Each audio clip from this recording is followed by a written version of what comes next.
Thank you, Josh.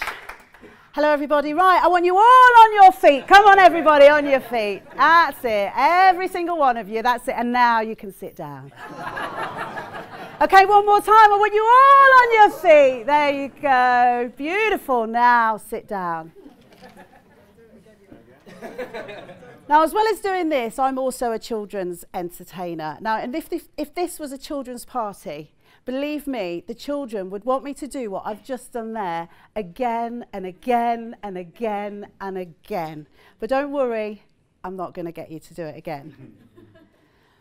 Now, I actually believe that the child that we once were is still in here, in all of us. And I also believe that when we were children, we have love. We're full of love. And I want you to think of this like a tank.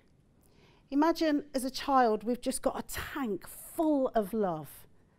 And what fills that love up even more is all the laughter and all the pretending that we do. Hands up, who used to pretend they had a den when they were younger? Come on, everybody had a den. Under your bed, in the wardrobe, you'd cover it up, you'd pretend in there. Any excuse to have a laugh.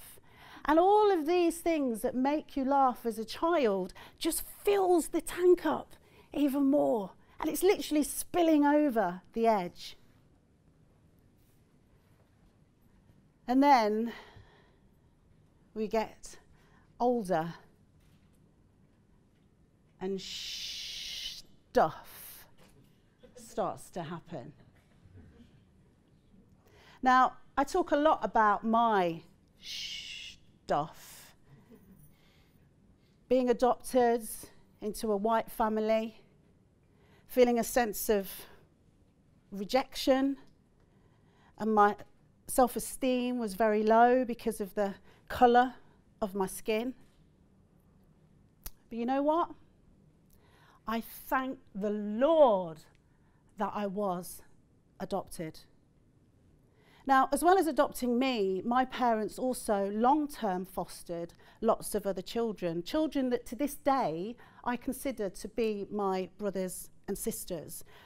And whilst our tanks did get a little low on love because of not being with our own natural parents, they never got really low because we always knew that we had this stable, loving home to come back to. So my siblings and I, we were really lucky.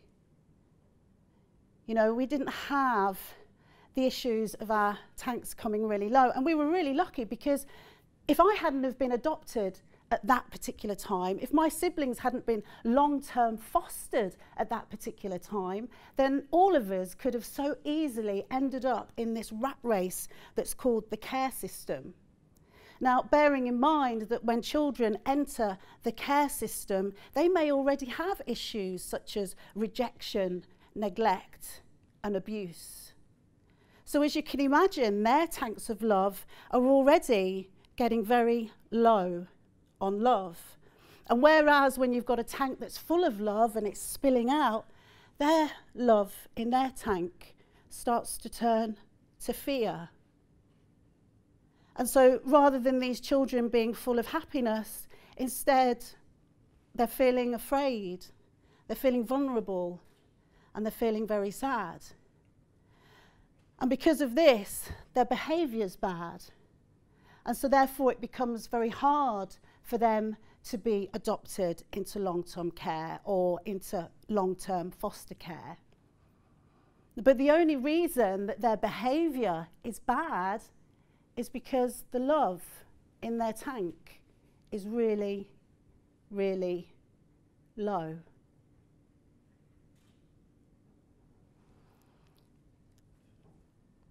So, because their love in their tank is really, really low, it's very hard for them to be adopted or fostered. And actually what happens is they get placed from foster home to foster home to foster home.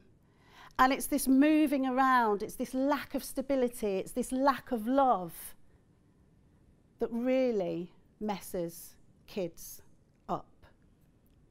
And then they get older and they turn 18.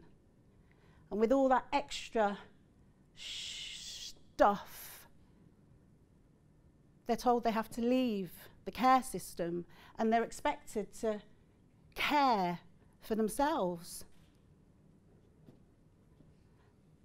But yet their tanks are literally running on empty. And I wonder maybe why this could be why the statistics say that 70% of our homeless out there were indeed once in care.